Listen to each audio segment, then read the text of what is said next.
son principe est simple. Hein. Soit vous ne faites pas, ou vous faites bien. Vous le connaissez. Soit vous ne faites pas, ou vous faites bien. Je voudrais parler des paiements des frais de mission par carte bancaire. Quand vous allez en mission pour 3 jours, par exemple, et vous prenez donc, vos per diem, c'était fait en espèces, vous arrivez, la mission est prolongée, et vous êtes à court d'argent.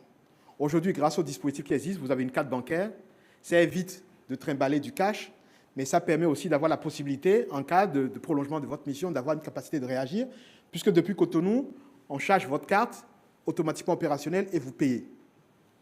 Donc, au-delà du côté pratique des facilités que ça apporte, je peux vous assurer que c'était également un nid à fraude, puisque en informatisant, en automatisant, on arrive à limiter les fraudes, puisque la même personne était en mission à Paris, Savalou et Ouida la même semaine.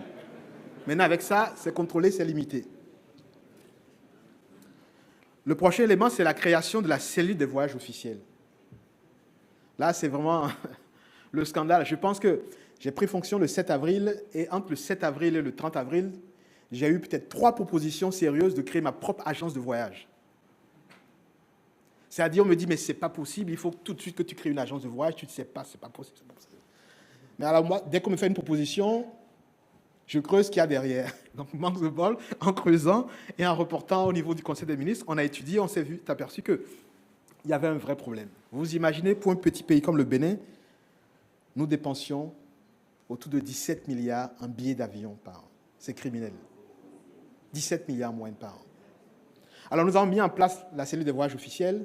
Sur la période de janvier à juin, nous avons dépensé à peine 1 milliard. Les économies sont simples. Toutes les agences, partant du principe que l'État paye en retard, mettaient 25%. Et c'était connu. Ils font le billet, ils rajoutent 25% de surprime pour pallier le fait qu'ils seront payés en retard. Donc, il y a déjà 25% de surfacturation reconnue de tous. Il y a maintenant les facturations multiples. La personne voyage, mais se fait faire plusieurs billets d'avion et après les prend et les utilise, ou parfois l'État se fait facturer, mais en fait, c'est les privés qui utilisent ces billets d'avion.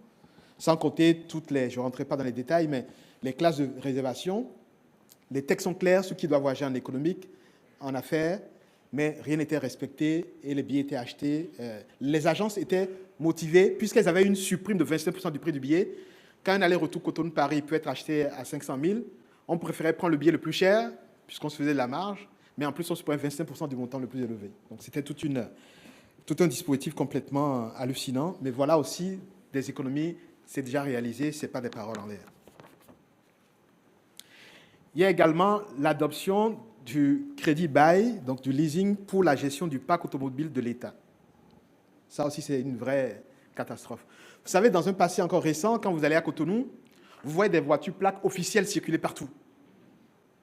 En réalité, l'État achetait les voitures, ce budget de l'État, on mettait des plaques officielles et les personnes se louaient les voitures de l'État. C'est-à-dire que l'État vous met à disposition la voiture, vous mettez plaque officielle, donc on ne sait pas si c'est une voiture de fonction, de service. Et les voitures de location aussi bénéficiaient d'une plaque officielle, donc on ne distinguait pas. Et donc, la personne dit, OK, cette semaine, je vais en mission à Grand Popo, j'ai besoin de 10 voitures avec mes équipes, et on prend les voitures du parc de l'État qu'on se louait soi-même.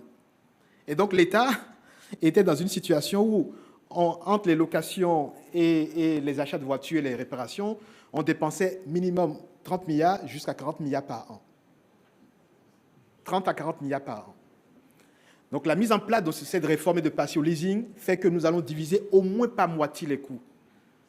Désormais, les voitures sont louées et nous achetons du service. Donc, plus besoin de s'inquiéter sur les réparations. Généralement, vous êtes fonctionnaire, on vous donne une RAV4, vous achetez une vieille RAV4 et puis le soir, vous changez le moteur de l'État dans votre voiture et voilà. Et l'État continue à réparer les voitures. Donc, c'est fini. Nous louons les voitures, nous ne payons plus de réparation et tout cela coûtera maximum 15 milliards au lieu de 30 à 40 milliards. Ça aussi, c'est du réel, c'est fait et c'est en marche.